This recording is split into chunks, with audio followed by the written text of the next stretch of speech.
Hey everyone, this is Chris and Sandy Bent with the Chris and Sandy Show. We get up close and personal with some amazing guests throughout the entertainment industry. And today, like I say on every episode, we've got a great one for you. Who do we have? Yes, we have KG Crown with us today. She recently moved to Los Angeles to pursue her love for music.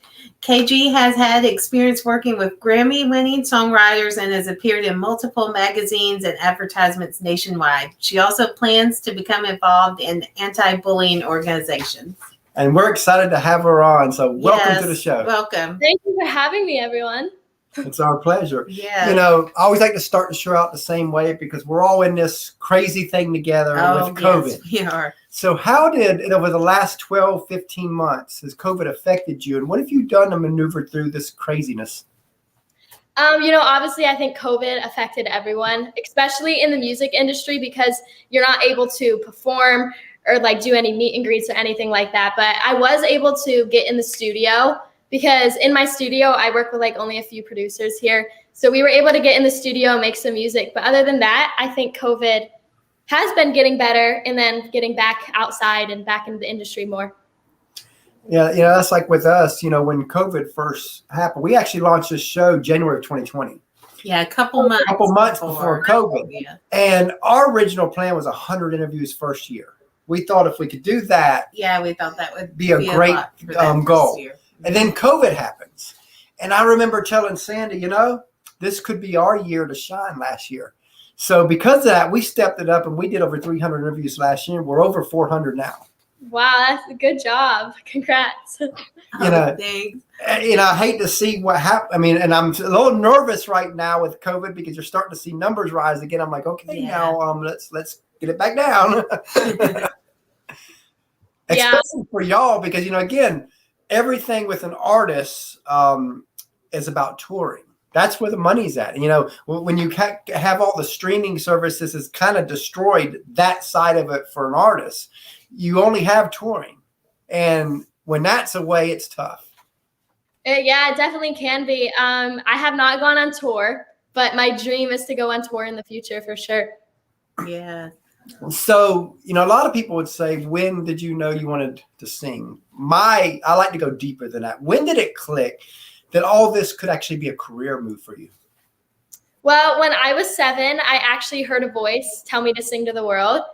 And being a girl of strong faith, I believe that it was God calling me to be a singer. And so really ever since then, I had this super strong interest for music. I started a band with my brothers for 6 years. We did Christian music. And then after 6 years, they didn't want to be in the band anymore. And then that's when I moved off into a solo pop career. Oh, wow. Because you were like, nothing's stopping you. Yeah, nothing's stopping me. I'm always going to keep going. Yeah, we're big faith believers ourselves. When you feel like God speaks, you're like, you got to listen. Got to listen. Got to go for it. For sure. That's like we met online back when it was taboo back in 2002. Everybody's meeting online now. Oh, it's the norm and now. People thought we were crazy and all this. And here we are, 19, we'll be married 19 years in October. So it worked. So what are some hobbies you like to do outside of music? Outside of singing and acting, I love to play basketball. I'm a point guard, so I really love basketball. And then also I play video games with my brothers. But yeah, skateboarding. I'm an active person. Yes, and we saw on your social media that you have a new puppy. Tell us about that. How's it going? I do have a new puppy. Her name is Sky. She's just about 12 weeks old. So she's literally a baby. She's like this big. But I love her so much. She's super sweet. I don't know if you guys know Gavin Magnus actually gave me the puppy. So he's another member. Oh, wow. So what's, we hear rumors of you and Gavin. Tell us about that. Yes, tell us. Oh, man. A lot of people assume things and stuff. I would just say I'm not going to spoil anything. So I'm just going to say, I always tell people wait and see what happens because we just met. So we're getting close with each other because we only met a few months ago. So we're really just getting to know each other. That's awesome. Awesome. My buddy said so that people still think I'm crazy. He's right. He's right. They do. Nothing wrong with that. That's funny. So as you know, a lot of people, they see the big artists, and they see the glory behind them, but they don't see the grind, the sacrifice, the tears, the struggles that it takes, not just to get to their level, but even a career level within the music world. I always want to talk about that side of it, because we both know that it's not easy. People jump in this, think, oh, I've got this talent, I can just make it work, but it don't work that way. So talk about some of the sacrifices and struggles you've had to go through even to get to where you are today. I would say, honestly, being an artist and like a public figure, obviously you get a lot of hate and a lot of love. But I think everyone kind of in this industry expects to get hate, because obviously that comes out of jealousy and stuff like that. But really, one of the things I would say what really got me, like, I wouldn't be here today without my brothers. And I think it was really hard for me to like let go of the band after 6 years. But if they want to pursue like the dreams they want to pursue. So it was hard for me to let go of my brothers, because we did practice like 40 hours a day, or not a day, that wouldn't make sense, but 40 hours a week.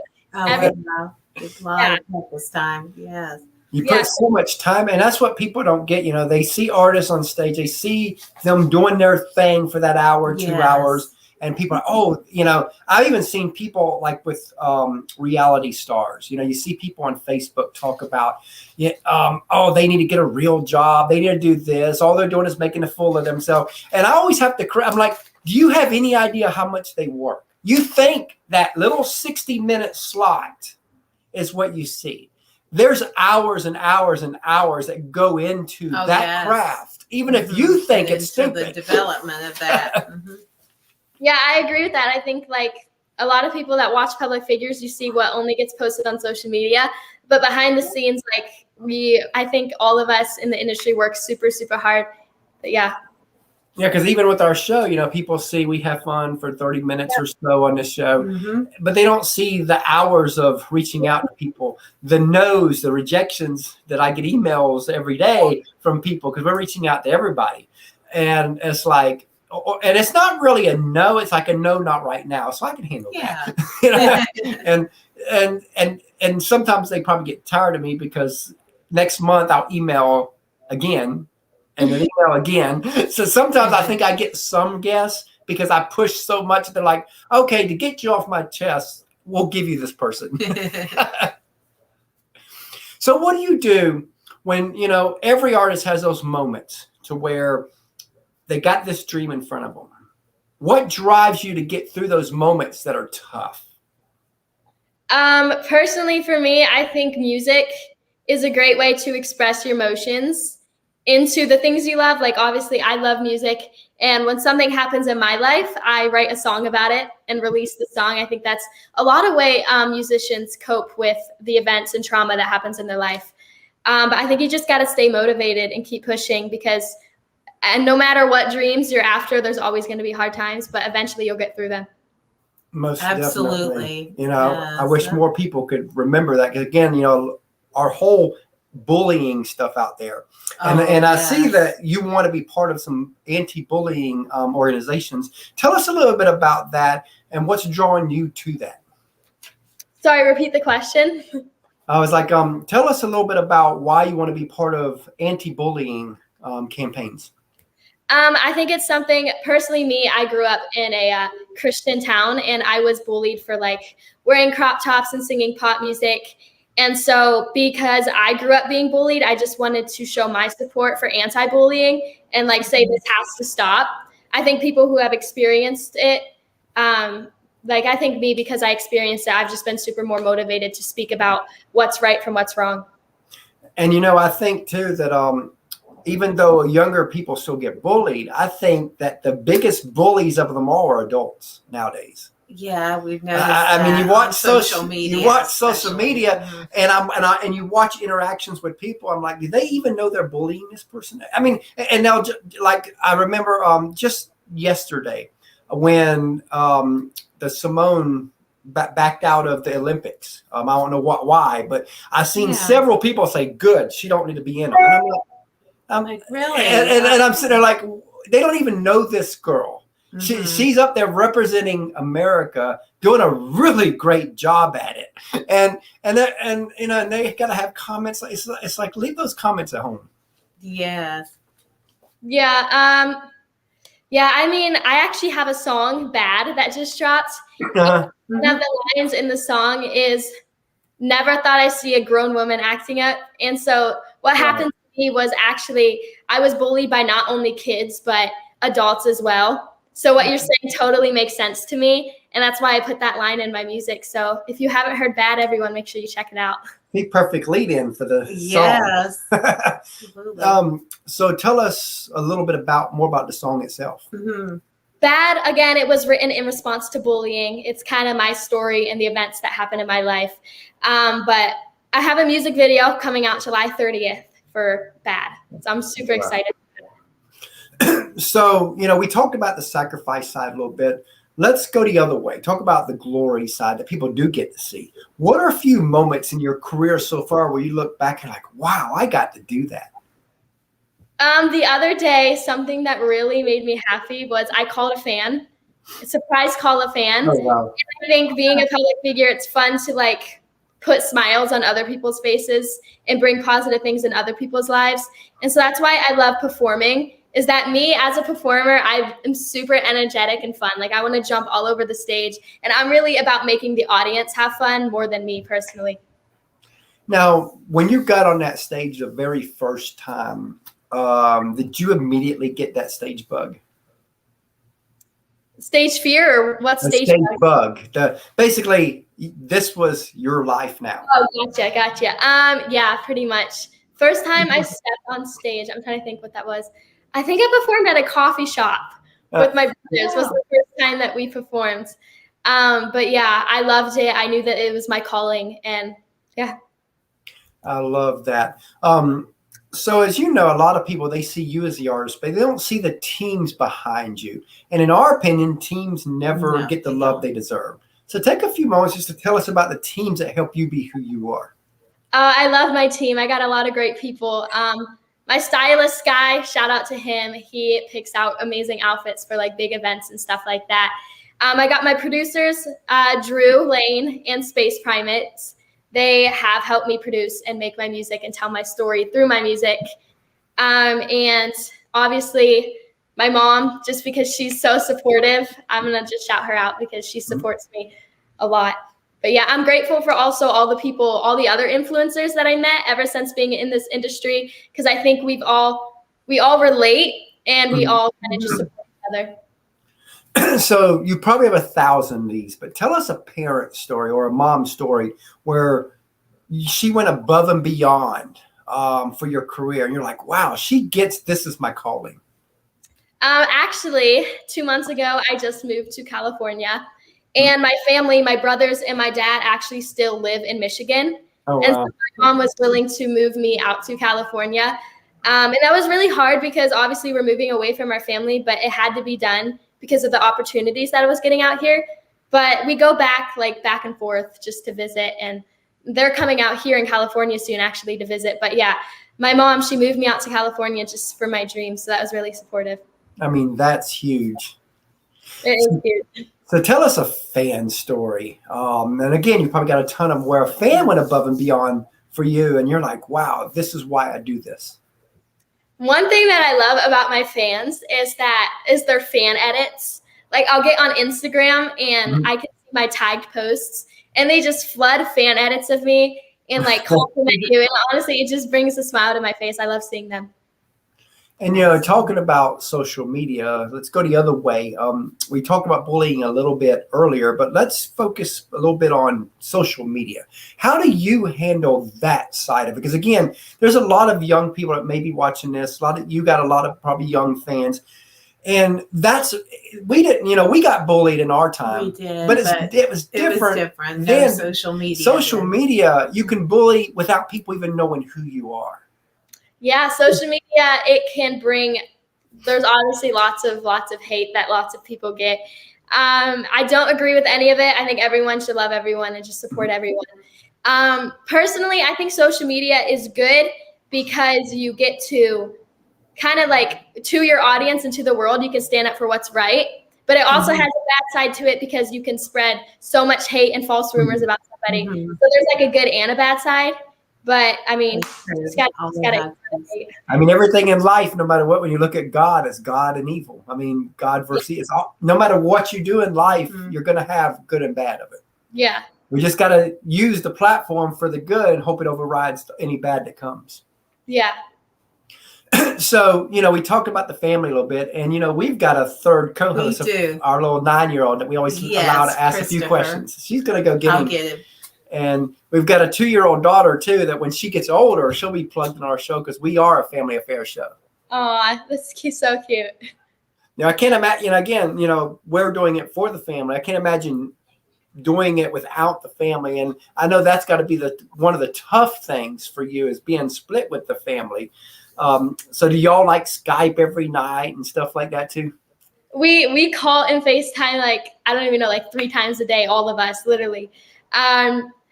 They're coming out to California for like the first time, actually. So I'm excited to show them around. Oh, wow. They come, but it should be soon. Hi. Hi, KG Ground. So what's your favorite food? My favorite food, I'm going to have to go with pizza, even though I'm allergic to cheese. I just feel like it's so good. Because what's yours? Mine is pizza.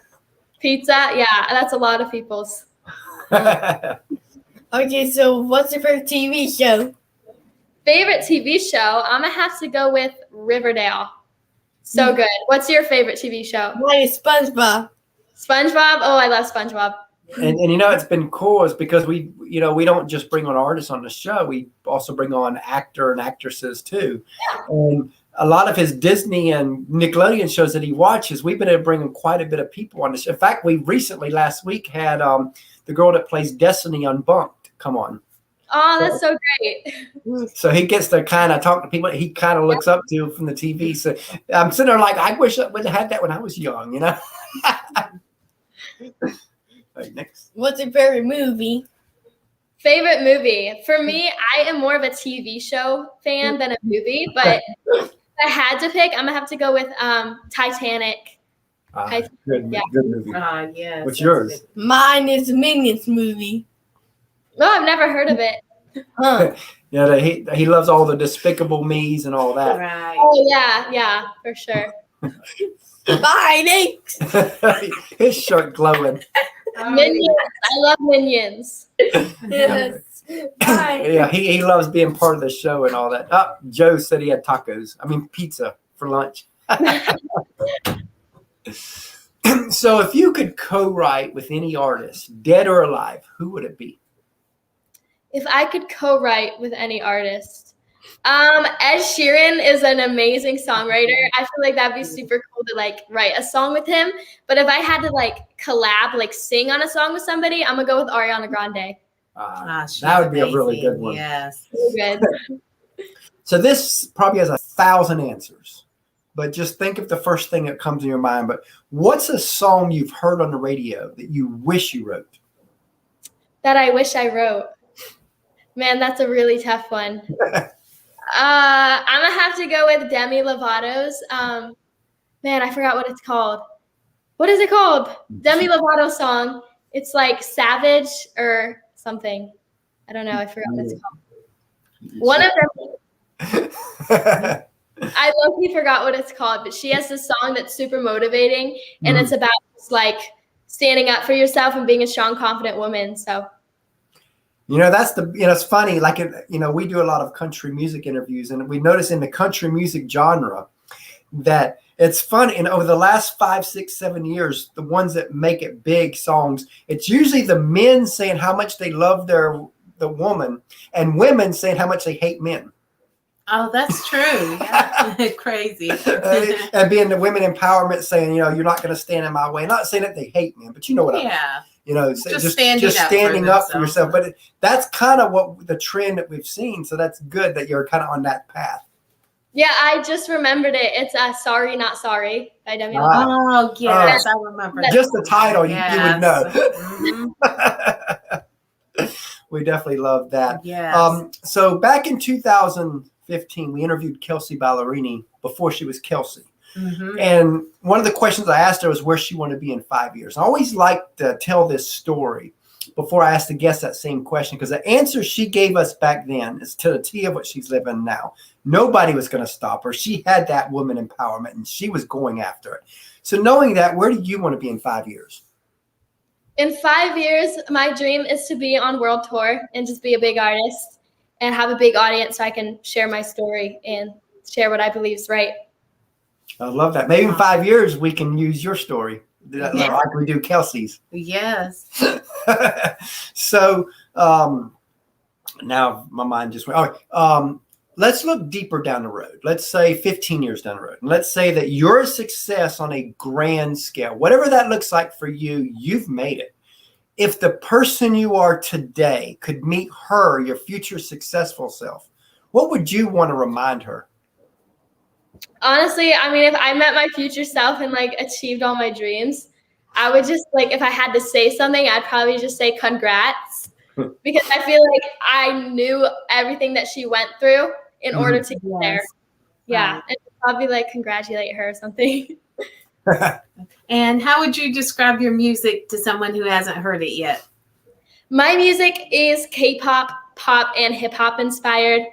I like writing songs about stories, except here's the thing about me is that some artists, they take events and write something sad about like that trauma, and I do the opposite. So I'll take that trauma and make something sassy out of it. Oh, I love that. Yeah, that's like I went through 19 years of addictions and I've been sober now over 13 years. God healed me from all that. But I look back now, if I didn't go through those 19 years, I wouldn't be the person and husband I am today. So I believe that I had to go through that to get to where I am today. Yeah, I think that's a lot. A lot of people got to go through it in order to get there. Yeah. But when you're going through it, you don't see that light there. You don't realize you just see darkness, and you're Yeah. like, "Is this ever going to end?" And you're miserable and all that. So for anybody that's going through that, I hope they can use my story as an example. I want to be that shining light and say, you know what, there is a light. Yeah, that you can come out on the other side, even better. And what would you like your legacy to be as an artist? What would you like to be known and remembered for? Something I would like to be known and remembered for is just, I don't know, maybe standing up for causes that I support and probably just making people happy and having a good time on stage. Awesome. And if you could say anything to your fans, what would you want to tell them? To my fans, I love you guys so much. Thank you for the support and the loveness. I wouldn't be where I am today without you guys. Love that. So let's say you had a friend of yours and you heard him or her sing and they've got something special. As Simon Cowell would say, they have that it factor. But they've played maybe 30, 40 shows, 20 shows. So they're still getting their feet wet on the performance side, but they know that they've been called to this. They got on that stage, got what every artist says, that stage bug, and they just know. And they come to you and they say, I know I'm called to this for the rest of my life. What advice would you give that person to kind of help guide them the next few years? I would say keep going, keep making music and doing what you're doing, because you're going to make it for sure. If you believe that, I believe that if you believe that's what you're called to do, you're going to make it. I think just believing in yourself. Yeah. Joe's right about nothing's like seeing steel bars when you wake up. Oh, yes, that's true. Yep, that's so true. So as we come to a close here, what's next for you? What's next for me? After I release Bad music video, I got 2 more songs coming called Gimme That and Eenie Meenie, Miny Mo. And then after I release those, just getting back in the studio and continuing to make more music. Love that. So tell everybody how they can find you. You can find me on Instagram. I would say that's like a lot where I share my life. Instagram is KG Crown Official. And also on YouTube, that's where you'll find my music video. We really enjoyed having you on the show today. We look forward to having you back for updates down the road. Yes. Thank you so much for having me. It was our pleasure. Thanks so much.